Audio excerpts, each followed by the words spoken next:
Hello and welcome to Season 10, Episode 7 of Unlimited Opinions. I'm Adam Bishop, Mark Bishop.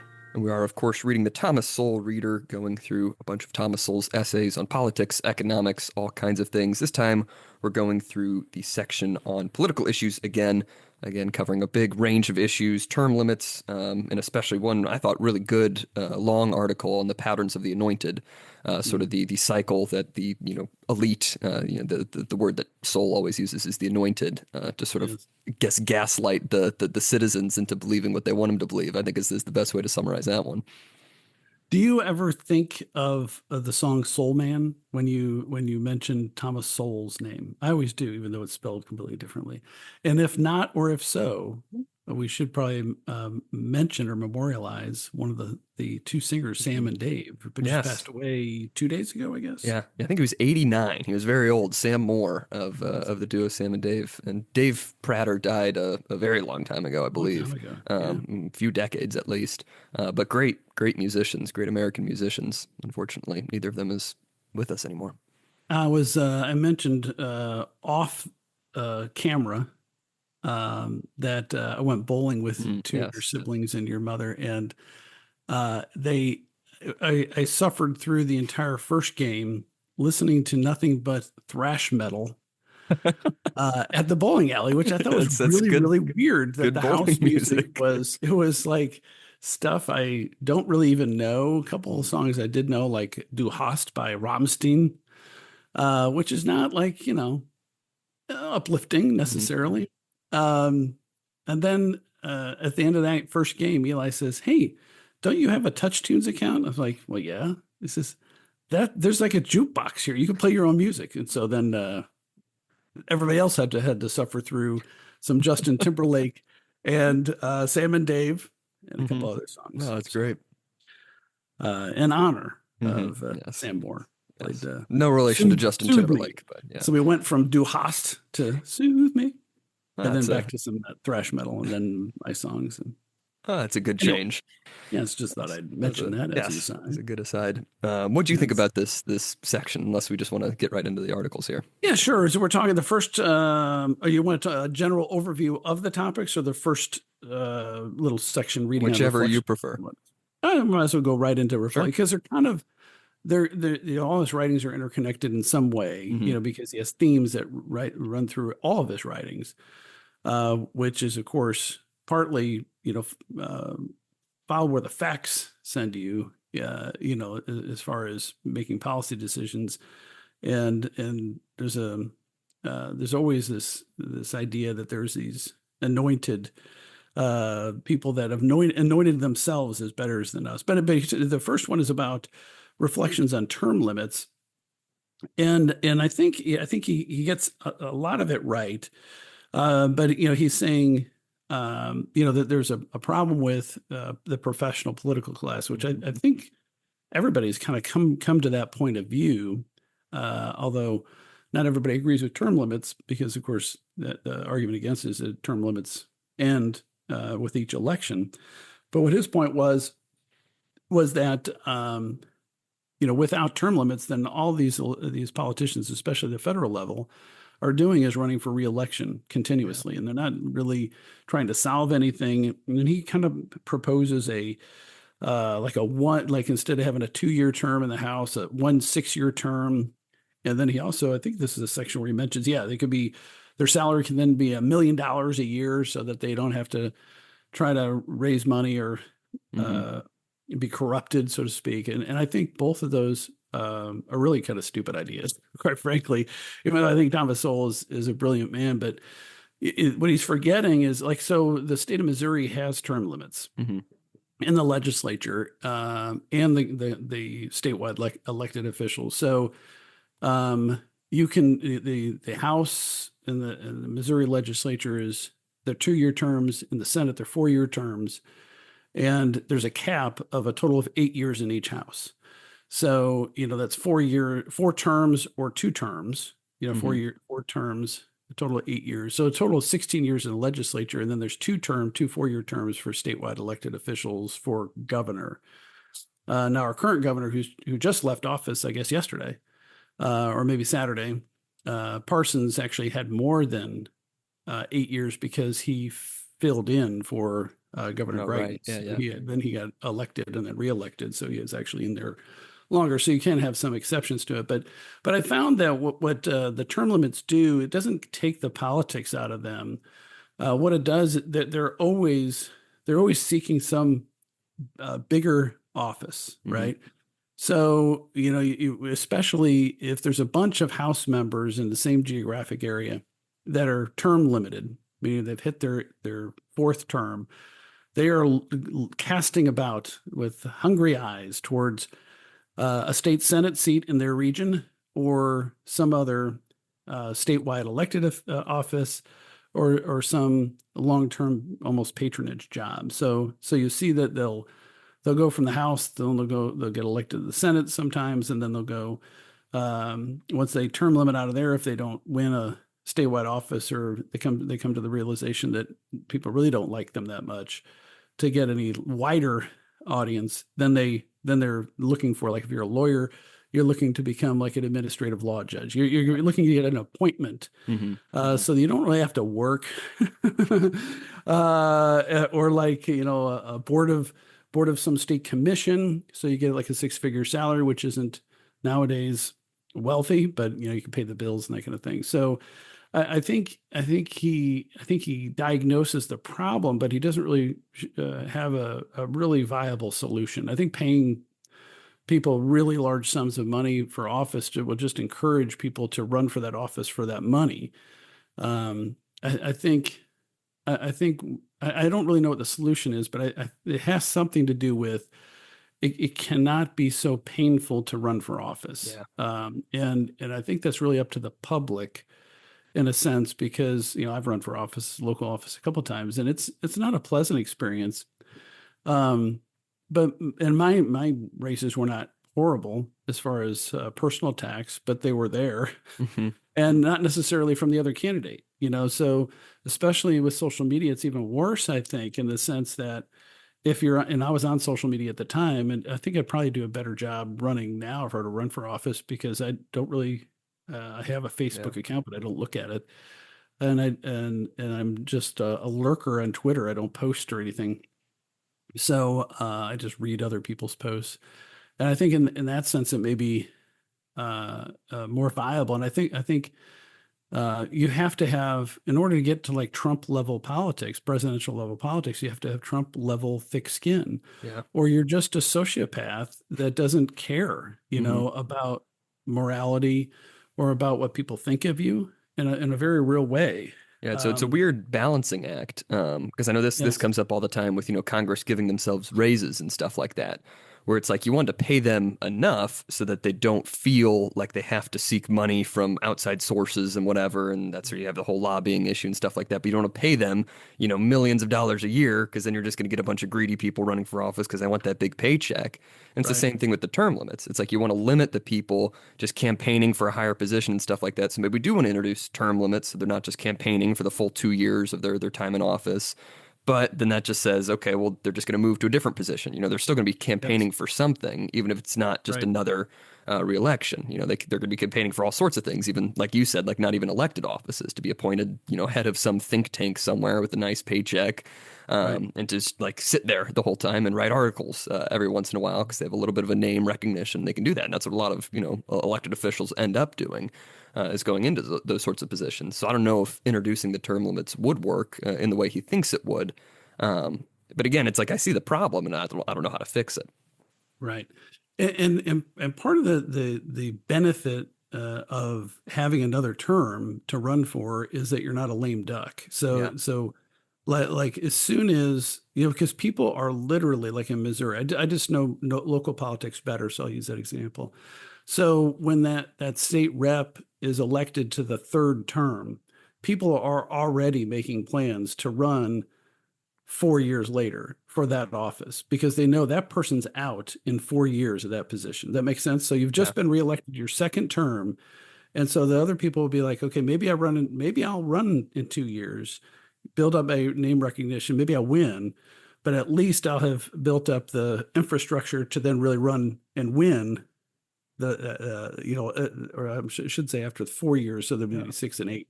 So So you see that kind of stair stepping and you never stop campaigning for something or another. And I think I think the money side of it is almost irrelevant. Hmm. There was a state senate election, was it last year, I think, in my Senate district here in Missouri, and I think each side spent almost $1 million.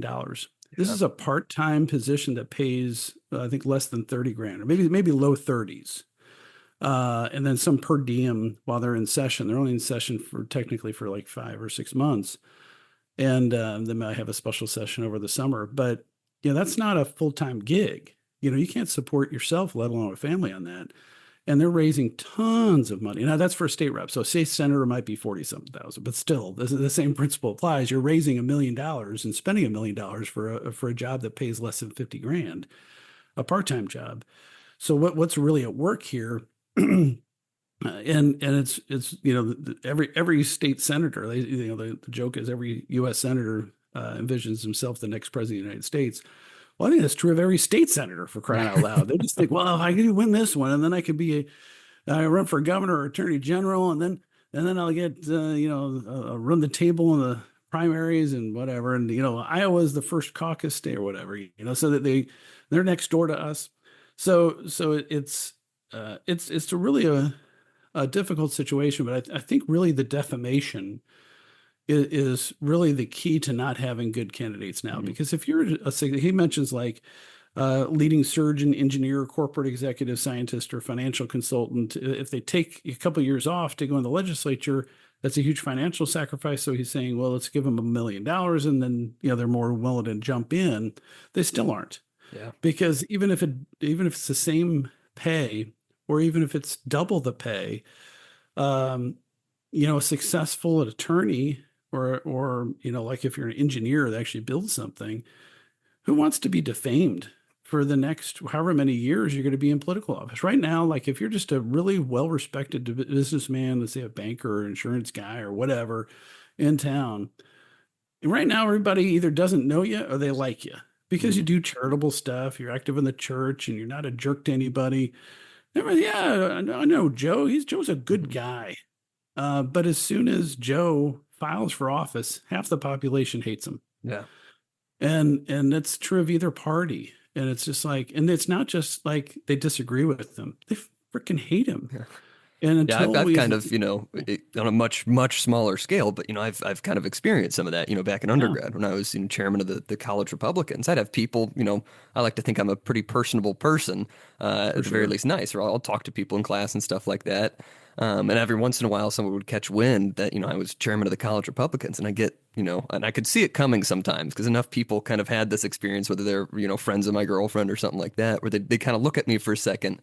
I'd be like, oh boy, here it comes. And be like, I yeah, heard I heard that you were the chairman of the college Republicans, and like they'll almost kind yeah, of whisper it, where it's like, it's almost a bad word. I'm like, yeah, I was elected, last year or whatever, and it's a fun club, and we have informational meetings and we participate in politics, and they'll kind of be like, oh, yeah, okay, or it's like you could see that it's like, that they did not expect that, somebody that could actually do that sort of thing and yeah. like, be a nice person. They instantly think, oh, you're a snake eater from Harry Potter, and where is your tattoo on your forearm? You're gonna summon the he who cannot be named. But I think it's, in fairness, I think I think especially now, I think less of people when they start espousing partisan Democratic talking points. I immediately think differently of you, Mhm. and I can't help myself from doing it. That's why I basically dropped out of Facebook, because I think I mentioned this in the podcast before. I had friends from Rotary or whatever, and they're good people. I like them, but they're saying all sorts of shit. Pardon my language, on social media about me. They don't mean me, but Mhm. they're about Republicans are evil, or Yeah. I mean, literally saying that. I'm like, well, wait a second, I'm a Republican. Hmm. You knew I ran as a Republican like 2 months ago, Yeah. and you would never say that to me. And so that's why I dropped off social media, because I'm like, okay, Hmm. I still like this person. Well, no, I was starting to dislike the person. I'm like, why am I disliking this Yeah. person because they say crazy? But but I'm guilty of it in the sense that I think at this point the Democratic Party is so corrupt. Mm. I think less of you if you say you still support him. If you say, Yeah. look, I was born and raised a Democrat, and I guess I'm probably voting Democrat. Okay, fine. But if you're saying no, I think Gavin Newsom's great and Kamala Harris is great, I think less of you as a person. Mm. And if you're just a regular Joe Blow businessman who's shoulder to shoulder with me at some soup kitchen or whatever the heck Rotary volunteer thing is, I think you're a great guy. But as soon Mhm. as you say you're a Kamala supporter, I'm like, what the hell? So we all do it, and there's a cost to that. Yeah. For people that are men or women. I'm using men examples, but the same thing applies to women.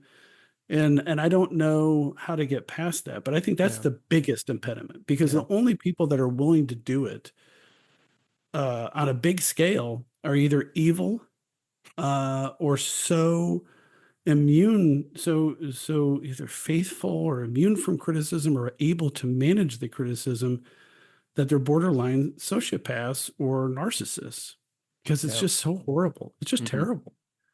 Um, anyway, On that happy note, how do you like that? yeah, Yeah, that's a good lecture to try to keep you from ever running for office.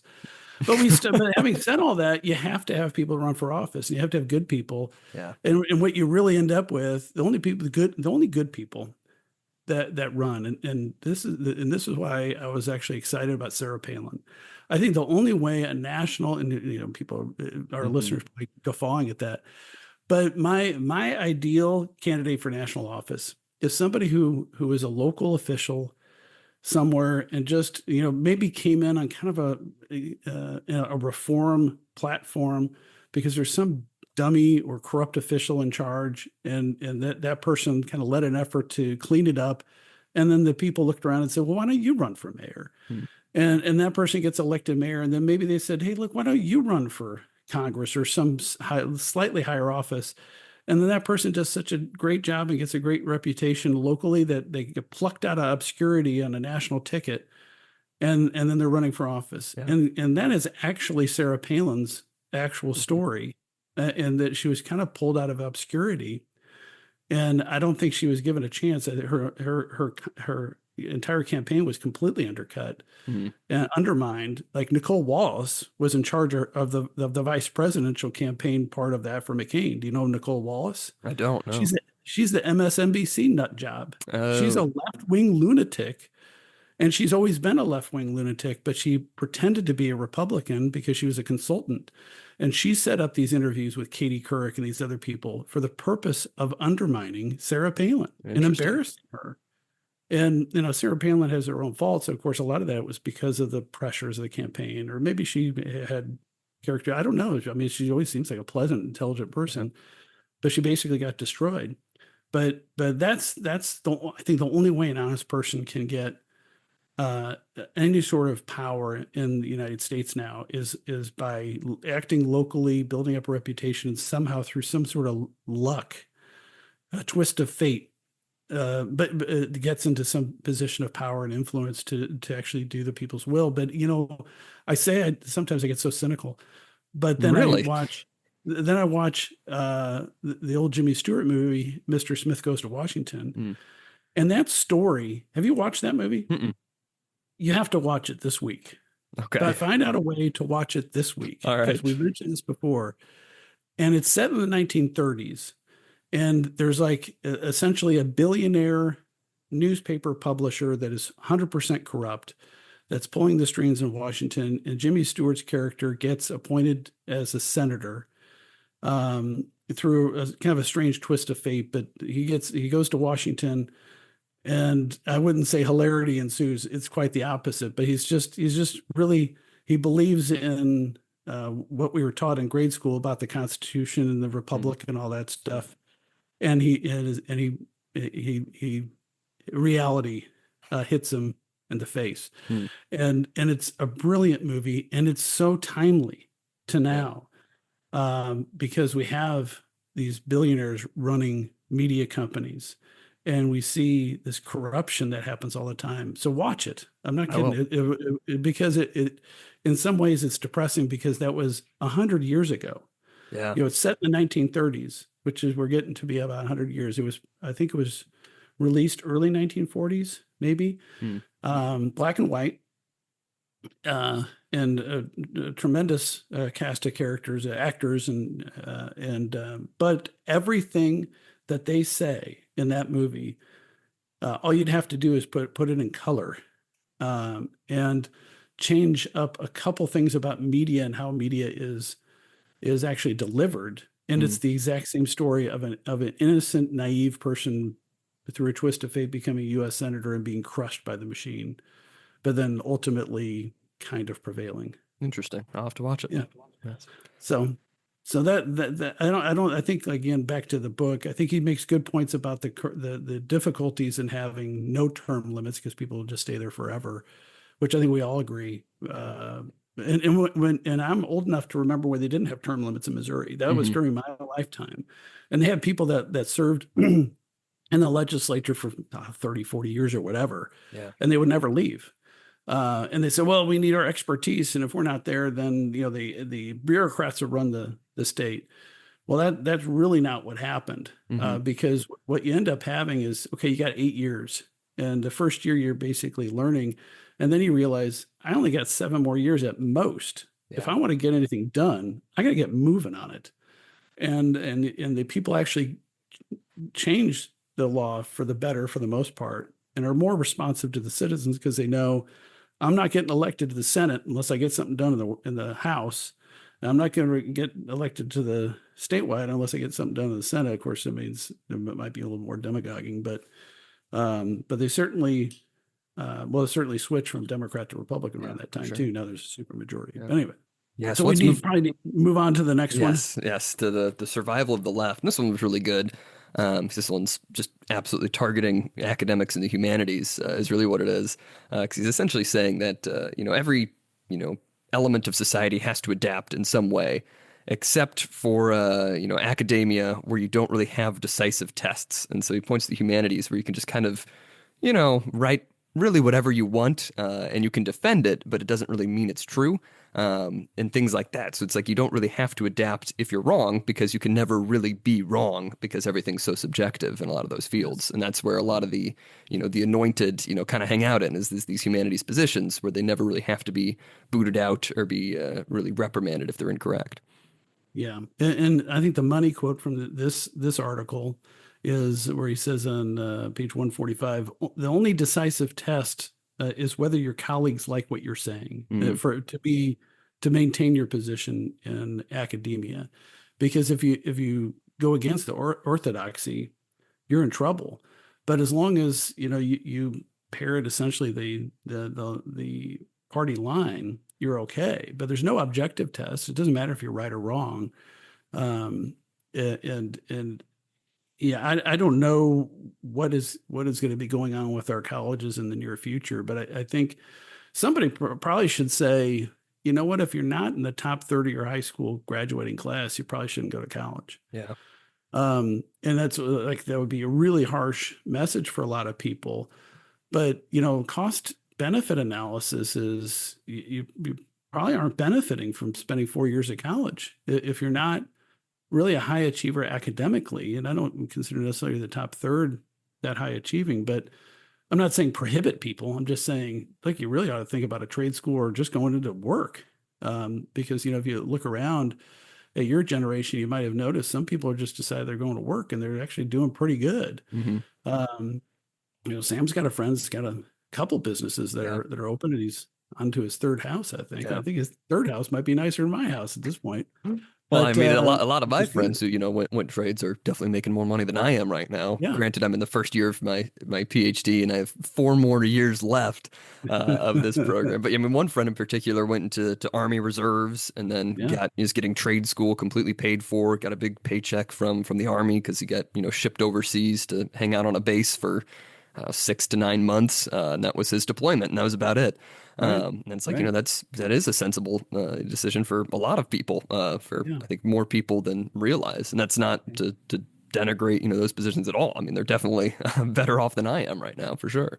Well, and I don't mean that like, I think the top third should seriously consider going to the military or trade school too. I'm not saying that those are less worthy. I'm just Yeah, saying yeah, if yeah. you're going to go into an academic career, get a college degree, and you're, just kind of barely getting by, or you don't care in high school, yeah, maybe that's a bad Yeah. idea. And I think what we need to do is really, and I think what people are doing is we're reevaluating the cost benefit Yeah. analysis of, 'Cause, I of mean, that's what's colleges and really universities. fueling, the student debt right now is that every single Yes. person in high school is told to go to college, go to college. So many people end up there without a real plan or any idea of what they want to do.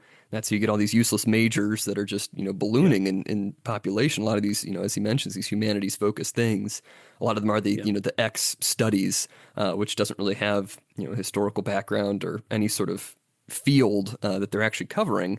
And so it's just going to get shunted into those and think, well, that sounds like an interesting thing to read. You don't really have Right. any plans. And now you have a paid a whole bunch of money to get this degree. And you don't really have a solid job to account for it. Yeah. And of course, part of that's the student loan and Yeah. the other subsidies that inflate the price of college, because the universities and the colleges have there's no economic disincentive to keep raising tuition and to keep having these people take classes there towards somewhat useless degrees, Yeah. um, because they don't have any skin in the game. And Hmm. I think that is going to change in Trump's administration. There are people Yeah. that are talking about that, about making it so if there's a default, then the college has to pay some of it, and I Hmm. think it should be. But I think that's the only part of the student loan.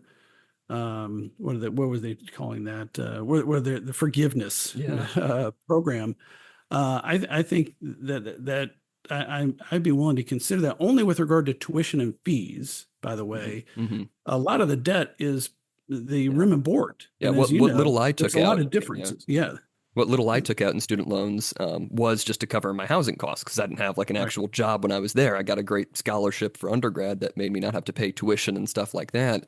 But then I just needed money to live, and I don't think I should have that forgiven, by the federal government just because that was just living costs and it was small Right. loans. But that's another reason why you should really encourage, maybe the top third, because those are the people who are going to get, the scholarships and stuff to help pay for college and things like that and not have to rack up all these loans and that sort of thing. So it's just going to cut down the costs overall. Well, it's also a fairness issue, because some of these dorms, as you know, some of the housing expenses are extraordinarily Oh yeah. nice. And so, like, why is this auto mechanic who got out of high school, did fine in high school, and is making a good living, supporting him and his family? Why is that person paying for your 4 years of partying, for Christ's Yeah. sake? That's immoral, and Hmm. and no one, and I mean no one, has mentioned that. The Yeah. distinction between tuition and fees and room and board. There's no way the rest of us should have to pay for your rent and food. Yeah. That is beyond the pale that anybody would even consider that. But nobody's making that distinction. But Hmm.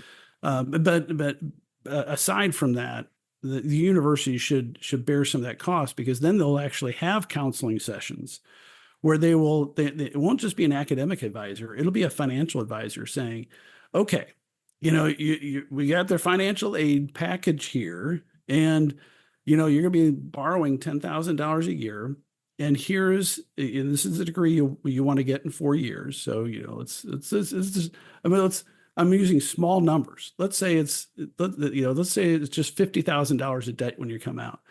But in your people in your major, which is unheard of low, but in your major, you will only be making 40 something $1,000 a year in that field. Hmm. And that is, and here's the average wage for non-college jobs. It's 50,000 a year. So you're going to incur all this debt to get a job that pays less than what you can get right now. If Hmm. you turn around and apply for that job, like as a assistant manager at Quick Trip, um, you'll make more money. Yeah. And so, why are you here Hmm. going full time? Why don't you get the job at Quick Trip and take classes in the evenings and weekends, Yeah.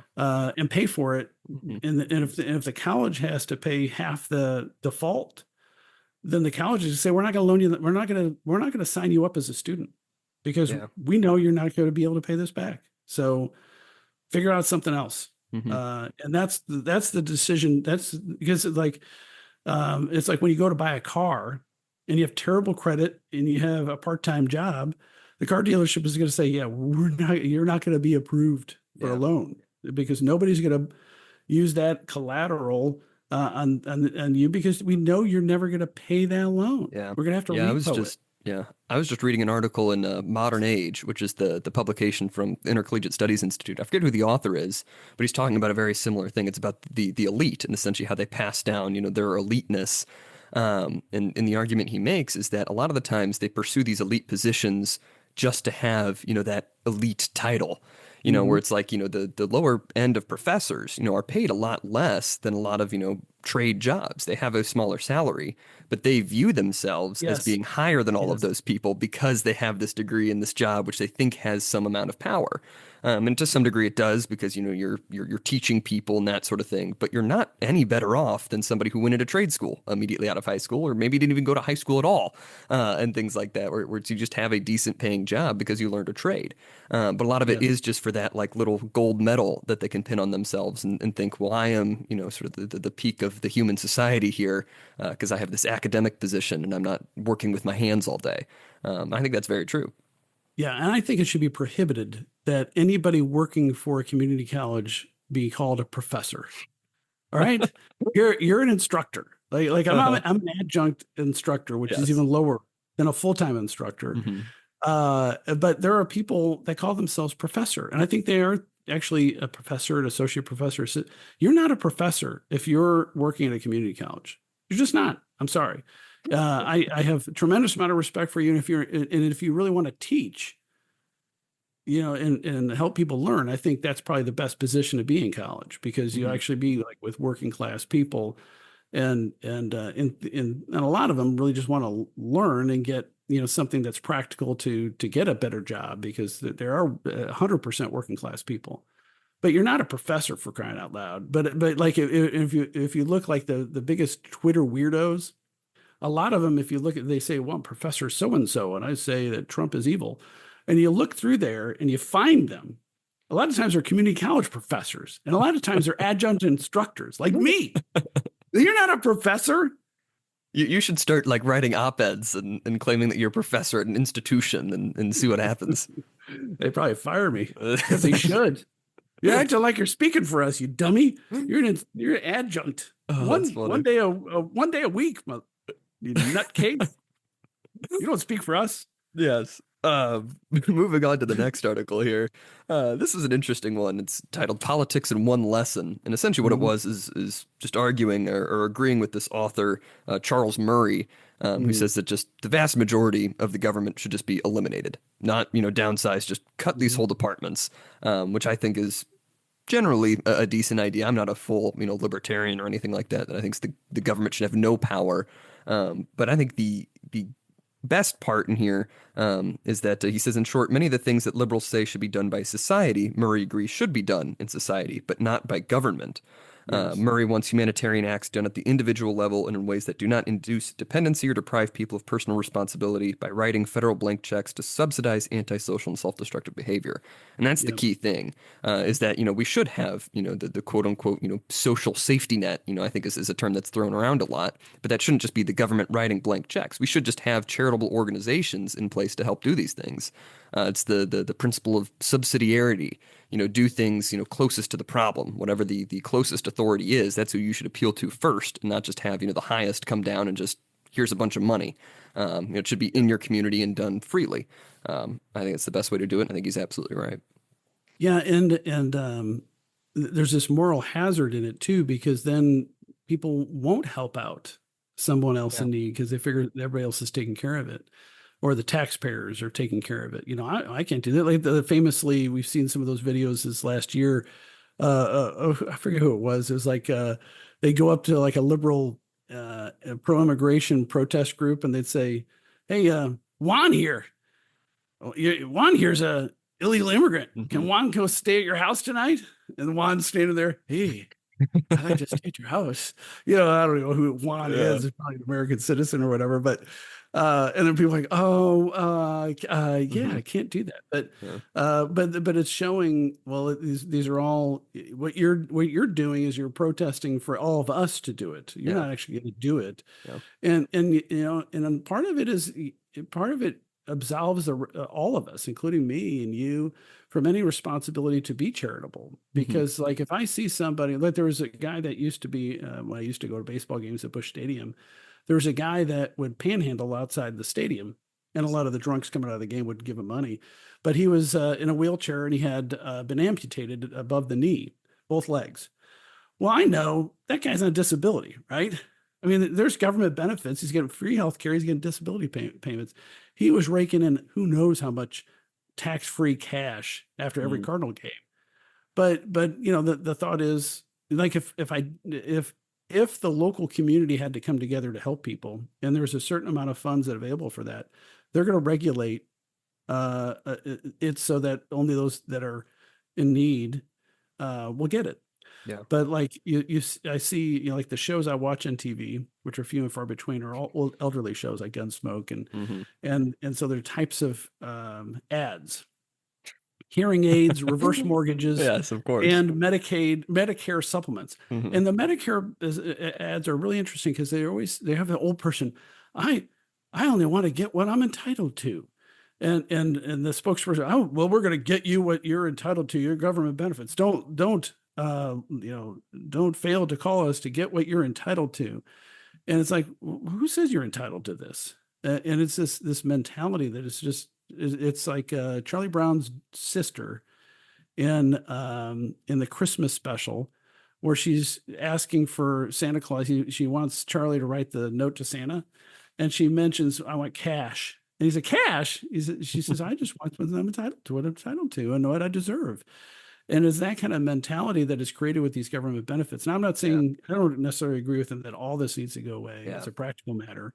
Certainly not immediately, Hmm. but he makes a good point. It's like Yeah. that there are downsides to these Yeah. programs, and a lot of this could be done a lot better just by local and Yeah. community and church related Yeah. charitable I mean, organizations. even just on a practical point, if you're living in a community, you're invested in that community, you're going to know where the problems are. Maybe the state representative might know, the people who are affected Yes, if there's a big flood in right. Festus, but the state senator won't. Certainly the governor won't. And I doubt any people working in the big, three-letter agencies will know directly, a lot of the problems that are going on in an individual city. They have a lot of statistics at their disposal, but that's not Mm, individuals. What? I disagree with that a little bit. My state rep will know. The Hmm. state senator will know. Like, our state senator is Elizabeth Coleman, Hmm. and she's been to the Pius auction. Right. So Sure. they are really small districts. The governor, if it's big enough a problem, he'll know. Hmm. Um, Only because they'll hear from the state reps and state senators. But anything, I agree with everything Yeah. beyond that. Hmm. Congress people, probably not. Yeah. I mean, it's not even just like Districts, knowing, why? knowing that there is an issue, but knowing the people who are involved Yes, you're and right. You're knowing right. knowing the Yeah, best way to do it, knowing the yeah, avenues, knowing all the charitable organizations yes, around you, how to get those people the help that they need. I don't yes, think anybody higher than your immediate state representative, maybe state senator, will know yes. all of those direct implications, and that's I what you agree with need to that. do to have effective charity work and to have effective, social benefits there. 100% agree with you. Yes. Good point. Yes, Okay, now on to the longest article I think that we've read so far, and this one was really yes, really good yes. because it's so accurate and so easy to apply to I think COVID especially. Oh, We don't have to go down that whole road, but don't do it to me. he goes through. It's literally the pattern of the anointed to describe what the elite do, the anointed do whenever there's a quote unquote crisis.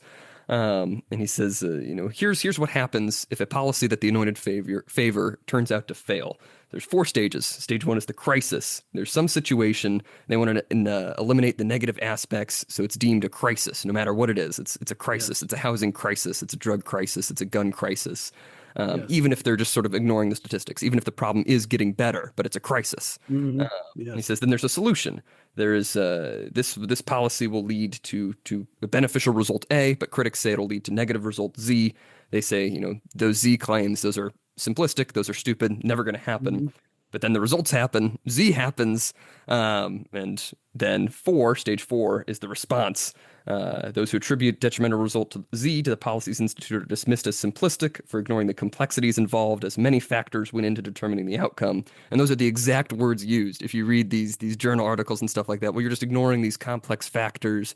You're looking at this too simplistically. You're just trying to measure this statistic against this statistic. Even if you called that this would happen directly, a year ago when this policy was implemented, if you said this result X will happen, and here's why, you're going to be dismissed as too simplistic both before and after the policy is implemented. I think that's very, very true. He is 100% correct. And it's so insightful to summarize this and just put it because everybody knows this is what happens. Hmm. And the case in point, you mentioned COVID 100%. But let's talk about something that's going on right now. Headlines right now. We're in stage 3 of the wildfire Hmm. crisis in California. So the crisis that they said was global warming and returning the state to nature and not having carbon and blah blah blah blah blah and all this and that. So they said the crisis was global warming. So they're not going to have logging. They're not going to allow you to use fuel, like machinery to cut back brush and to do the things necessary to protect um, these really homes from fire. They're not going to, they say have all these regulations in place saying, oh, we're going to do state of nature stuff. And we're also not going to allow you to upgrade your homes architecturally to address what is going to happen sooner or later, which happened nearby to these present fires in 2018, which is a huge wildfire that destroyed huge swaths of land. Hmm. So they do all these things. They also divert water, so the aquifers are empty in times of plentiful rain because they want it to wash out to the ocean. And then, of course, there's a lot of mismanagement and ineffective governance, which is the hallmark of the modern Democratic Party. But the crisis was global warming, and the water should flow to the ocean, and we got to return to nature for all these animals and whatever. And the critics said, wait a second, you do that, you're going to be unprepared for a response to a fire. That's going to go like crazy. There's these winds that come up every few years, and if somebody torches that, like a homeless person, and then we're off to the races, and this whole area is going to go up in flames. Hmm. Then what happens? The whole area goes up in flames, and they say, or they're starting to say now, and they're going to say it for the next few weeks. Well, you can't attribute this fire, this crazy wind, unusual event to our public policies of not filling the water aquifers, the water storage facilities, and not having these things in place, and not having men, quite frankly, as firemen to operate the machinery and the heavy hoses and all that kind of stuff, which I don't think anybody's going to really address. But it's not because of those things; it's because all these other complexities. They're already talking about global warming, Yeah. and quite Well, frankly, okay, let's say there's global warming. I'm going to go on a rant. okay. Let's say there's global warming. All right. So what does that global warming mean for an arid place like Southern California? It means you're going to have more fires, you're going to have Hmm. more droughts. So that means you should take effective action to protect people's property and their lives from the expected results of increased temperatures, Yes. droughts, dry weather, more fires, more catastrophes.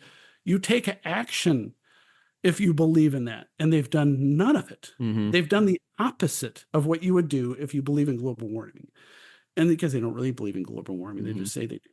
Anywho, so we're seeing this Yeah. stage 1 crisis, stage 2, their stupid solution, which makes everything worse.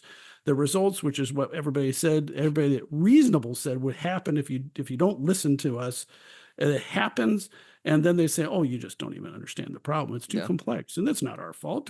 We need more of it. We need Yeah. more of it.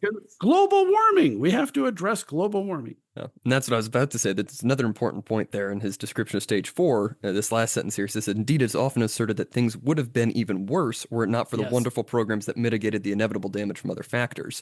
And you're Yes. seeing that exact thing with the fires right now, where it's I've seen all kinds of stuff on Instagram, and I should probably just stay off of Instagram a little bit, but it's like people are like posting images of this horrible fire going on. It's like still believe climate change isn't real, support these green energy initiatives, things like that, and it's like, well, clearly this problem's so bad. That's evidence that we needed to keep doing the same things to help slow down the problem in the future.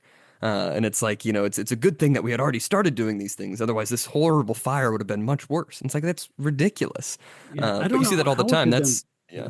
And that's what I especially saw with like the COVID stuff, especially Mhm. with especially the pushing the goalposts on, 2 weeks to slow the spread became, Yes. months to stop it entirely. And then, of course, with the vaccine, yeah, this will stop the spread entirely. You won't catch it if you have the vaccine.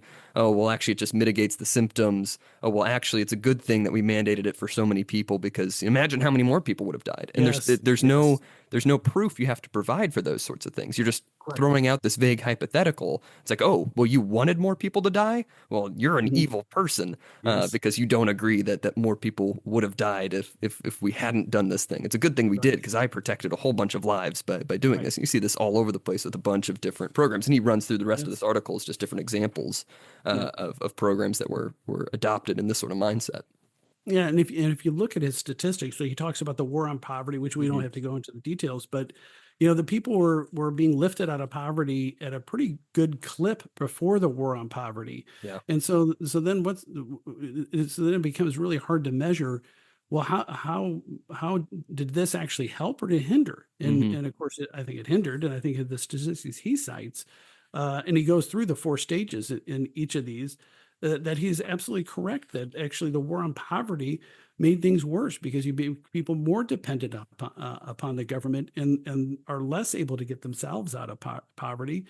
And so you end up stunting it. And then he talks about sex education, which Yeah. I lived through those as a child in the late 70s, early 80s, where of course I went to Catholic school though.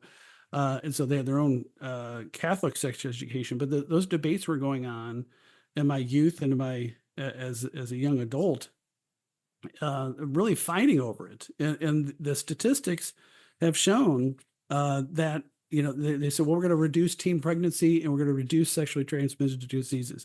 Nope, it doubled. And if Hmm. you look like even more recently, I looked up um, the rates sexually transmitted. By the way, unless you want to be depressed, don't look up sexually transmitted rates by race. It's really depressing.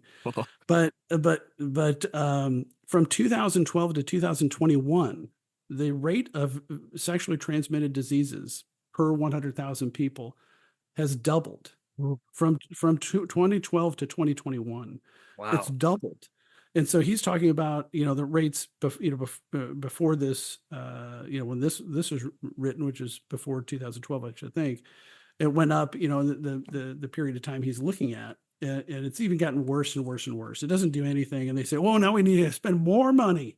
Hmm. Look at all these teen pregnancies. Yeah. You're not doing anything. Yeah. He And makes then another go ahead. he makes another great point, not to take it back, but in the war on poverty section with sort of the Mhm. pushing the goalposts, where he's talking about, the whole Higher Education Act, where it's like if we provide more education, make it easier to get loans and things like that, it'll bring people out of poverty. And after some time, when it didn't do that, I really like this example. He says a member of President Johnson's cabinet suggested yet another criterion of success: ask the 11 million students who have received loans for their college education whether the Higher Education Act failed.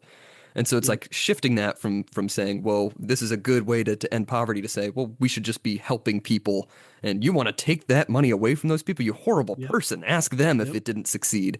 Because of course, it's bringing that, to like a direct individual level. We're saying on the broad, of course, the policy clearly did not work by your own metrics. And now you're just shifting things and saying, oh, well, you hate poor people. And that's like exactly what happens Yes. in all of these cases. Yes. It just becomes, okay, you hate this individual person who may or may not have benefited from this particular thing. If they benefited, you're a terrible person because you want to take that benefit away from them, which is just Yep. ridiculous. Yep. And then he talks about, I think the third one is criminal justice reform, Yeah. which of course is close to my heart. But he's so right about these decisions in the 1960s. And I'm waiting for the Supreme Court to overturn the Miranda decision Mm. because there's not a single person in the United States that doesn't know their Miranda rights from seeing on TV, which if you have a custodial interrogation, you have to advise somebody that they have a right to remain silent, that anything they say can be used against them, and if they have a right to an attorney, if they can't afford one, one will be appointed to represent them. Everybody knows that. Everybody can spout that off right now. I mean, I literally mean everybody across this country knows they have a right to an attorney, they have a right to remain silent. But the Supreme Court just on their own initiative, said that if you don't give that warning to somebody in a custodial interview, then their confession is inadmissible, period. It will Mm-hmm. not come into evidence. And there were a lot of people early on after that ruling that were let go and were could not be convicted, or their convictions were overturned because police officers either weren't aware of it or thought that's crazy. I mean, this person came in and confessed to this murder, and confessed to details only the murderer would know.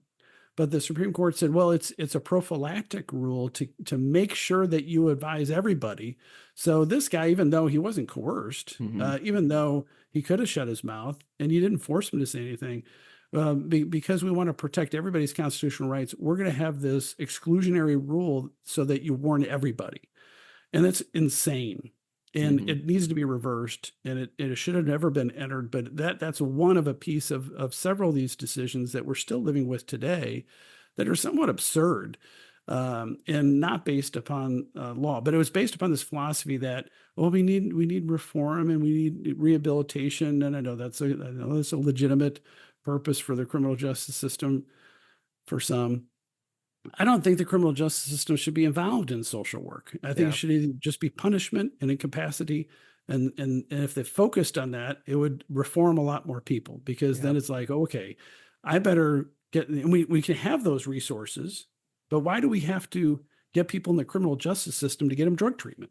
Yeah. They should have the drug treatment available for non-criminals Mm-hmm. before they're criminals.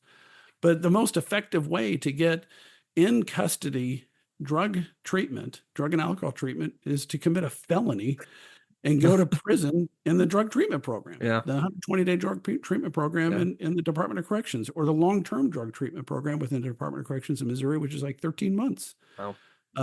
Maybe less, but depending on how quickly you get through their program. But you don't have to pay for it.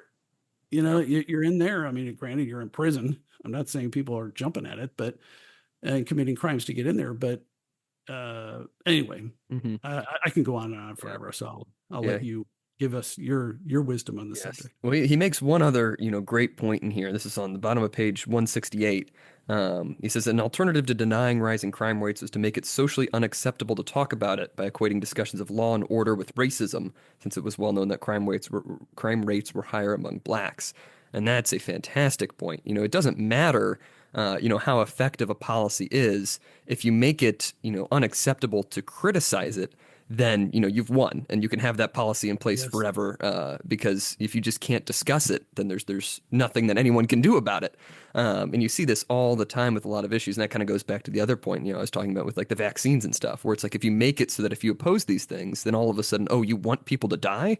In the exact same way that law and order, he says, well, I want peace, I want justice in my country. Oh, you're a fascist? What, you hate minorities and you want them to be blah blah blah blah blah, that sort of thing, where it's just ridiculous. But if you make it so unacceptable to even approach the issue, then there's just nothing you can do. Yeah, and it's so terrible, because there are communities, well, even just here locally, the St. Louis region, that are so dangerous, Yeah. and they're primarily African American communities, and I would not tolerate it here in Hmm. Festus. I mean, there would be a lot of self help if that kind of violence was happening. Of course, at some point you got to leave the problem. You have to move away from the problem, move out in the woods. But the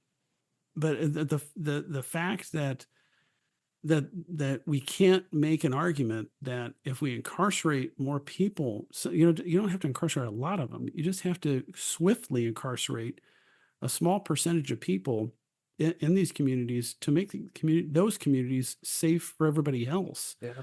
And it's not racist to care about black victims of crime. I mean, and it kind of is. And it's so frustrating, because you need to have a tough stance on violent crime, especially in higher crime areas. And if you did, and you did it consistently and ethically, Hmm. uh, and only punishing the guilty and arresting the guilty, then you can make a big difference in a very short period of Yeah.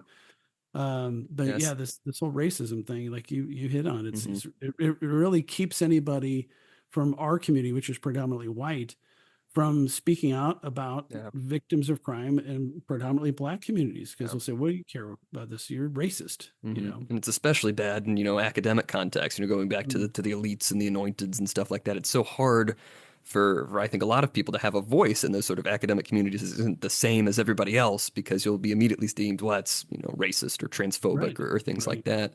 I had that in undergrad a little bit. I don't know if I've told this story on the podcast, but I was on the radio show. I was threatened with the Title IX at one point because we were talking about Dylan Mulvaney, the transgender dude who says he's a woman, and we called him a he on the Yes, radio show, and some people were listening, which was a surprise because barely anybody listened to the student radio, but they tweeted at like the station manager and the person in charge that there's people spewing transphobic hate and stuff like that, where there's like these systems in place, like the Title IX, which are abused in such a way that it's just to dampen, any sort of criticism of these sorts of things. And the gender stuff is a big one there. Sometimes I think the tide's breaking a little bit with people maybe being a little bit more free to speak their mind in recent months, but I don't know. I don't know if it'll stick or if things are actually looking better. But it's things like that where it's like, I don't even want to out myself as a conservative sometimes in my classes because mhm, it's like, what's going to happen, right. and You, things you like don't that. want you don't want the headache. Yeah, It's kind of like you don't want to run for office in either party because you don't want the headache of the people yeah. that don't think differently of you because of their political Hmm. ideology, just like I was talking about before. So you And just it's don't like even want to talk yeah, about it. it's like I know what'll happen because I've heard my classmates talk about how terrible Republicans are and Right. criticize just Christians broadly and things like that. And it's like Mhm. do I really want to mess with that? I'm going to be with these people for another 4.5 years. I don't know if I Yeah. do. But it's things like that. It's like it's the whole, largely with some few exceptions, it's the whole academic world. Is I think a lot Yeah. of people are just in that. Yeah. And I'm not encouraging you to speak up, but at some point, the other academics have to speak Yeah, up, either yeah. individually or as a group. It's like we can't just let these people run for free reign Hmm. because then nobody wants to go into that field. Like there's a reluctance, as you know, of conservatives going into that field because it's known as Yeah, a left wing field. I mean, who wants to deal with that? yeah. Nobody. And I Nobody think with we've any common sense. I think we've talked about this on the podcast, but that's been one of the big problems. I think as things, really shifted, throughout the 90s and stuff like that, when the universities and stuff took a huge leftward shift, I think a Yep. lot of the conservatives just kind of threw up their hands and said, okay, go into the think tank. That's Yep. created, an even bigger problem now because you had so many people who might have been a little bit more reasonable, would have stood up to stuff, who just left. They just called it quits, and we can never really quite regain that back unless people Yep. do stand up now. Yep. Truth. Yes. Any other thoughts on this section? I'm sure I do if you No, want to that's all encourage right. me, but If you don't have any yeah, any immediate thoughts, I don't have any prepared remarks. yes, no, that's all right. But I really enjoyed this section. I thought especially that last longer article there, and it's just so Yes. spot on. And that's one of Yeah. those things that's just so timeless because it keeps happening again and again with every single issue. And I think people are starting to wake up to it a little bit, with people 100%. realizing, Yep. yeah, maybe the media is just lying about Yep. just about every issue that comes up.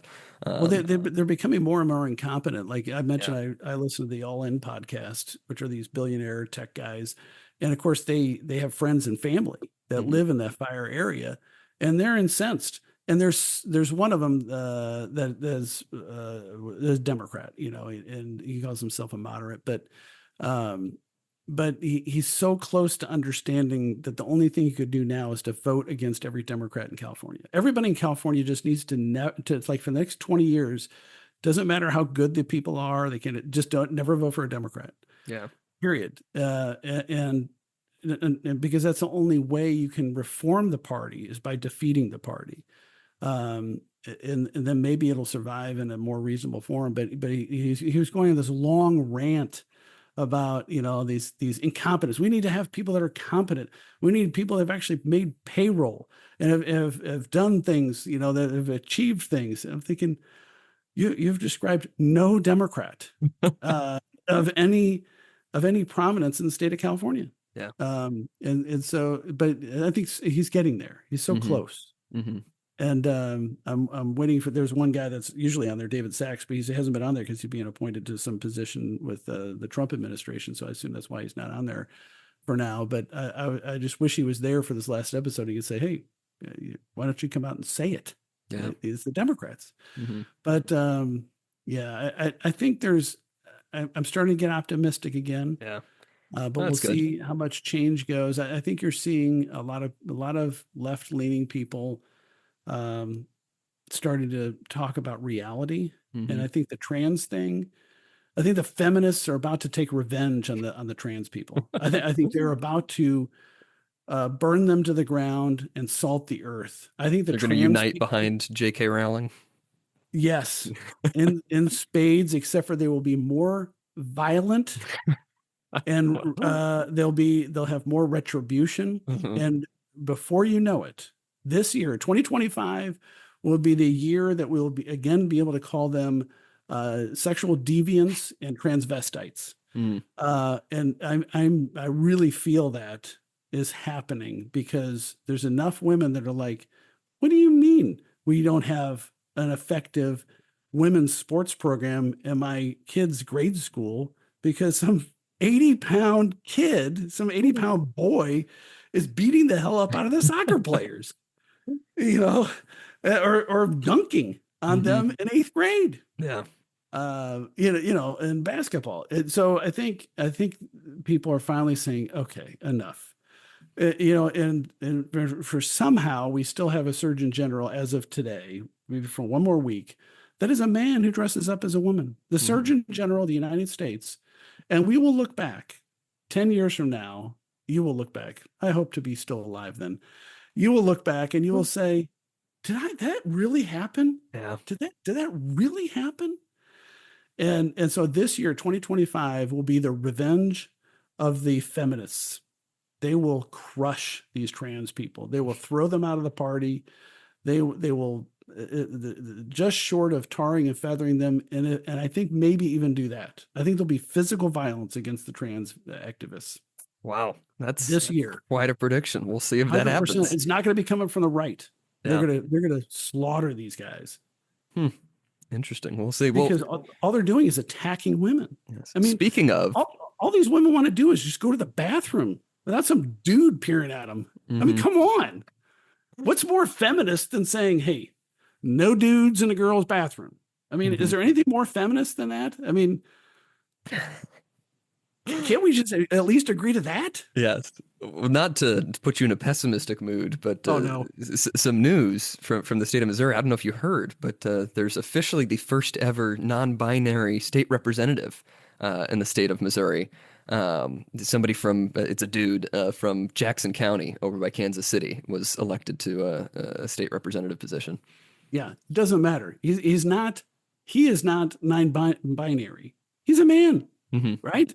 Yes. He's a delusional man, and the Yes. feminists will have nothing to do with him by the end of this year, We'll see. 2025.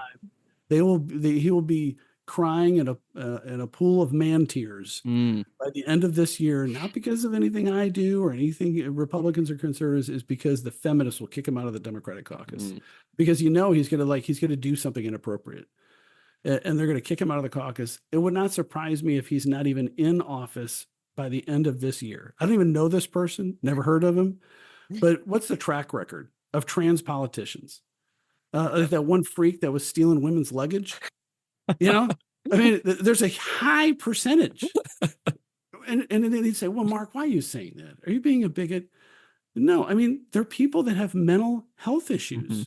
They're dudes that are dressing up as women and they're calling themselves women, or in this case, maybe by non-binary. I don't know this person, but there's obviously something wrong with them. And Mm, that usually displays itself in multiple ways, not in just one way. And that's why people are like, do I want? It's like they probably the women probably wouldn't be too upset with some just dude going to the bathroom and going to the bathroom and then yeah. leaving, stinking up the place. But having one of these freaks in there, it's disturbing. Having a freak going, some dude coming in, it's always a big dude too. It's not really usually a diminutive little effeminate guy. Usually, Uh-huh, it's usually like 6'3" dude, like who's in his 50s, mhm, who's been a man for 52 years, and he wakes up and says, "I've always been a woman." uh-huh. And the next thing you know, in a full beard, he's walking in a woman's restroom in an ugly dress. And it's like, oh, I'm powdering my nose. And they always act so Mhm. overly stereotypically female, like comically. like they're dressing up like Bozo the Clown or something. Oh, I'm a woman. You know what I'm talking about? Yes. It's so condescending and insulting to women. They make them so one-dimensional. Oh, Yeah. I've been a girl for three. That's what Dylan Mulvaney. I've been a girl for 365 days. No, you haven't. Hmm. First of all, you're too old to be a girl, you freak, right? You're a man, but you've pretended to be a woman for 365 days. Yes. You're not, what do you mean pretend to be a girl? What are you talking about? What are you not a jumper? Uh-huh. Why don't you put Turns on out a you diaper? turns out you did have some more thoughts. This You can cut that whole rant great. out. Just cut it That's out. all right. It'll stay in. It was great. Um, I'm not gonna ask if you have any I more will thoughts. say this: Okay. Okay. what do you call it? You provoked me. I don't know if I think I was summarizing. I think that's No, what I you was mentioned doing. that there's a non-binary politician in Missouri. You That's provoked true. me. That's true. That's my fault. I apologize. All right.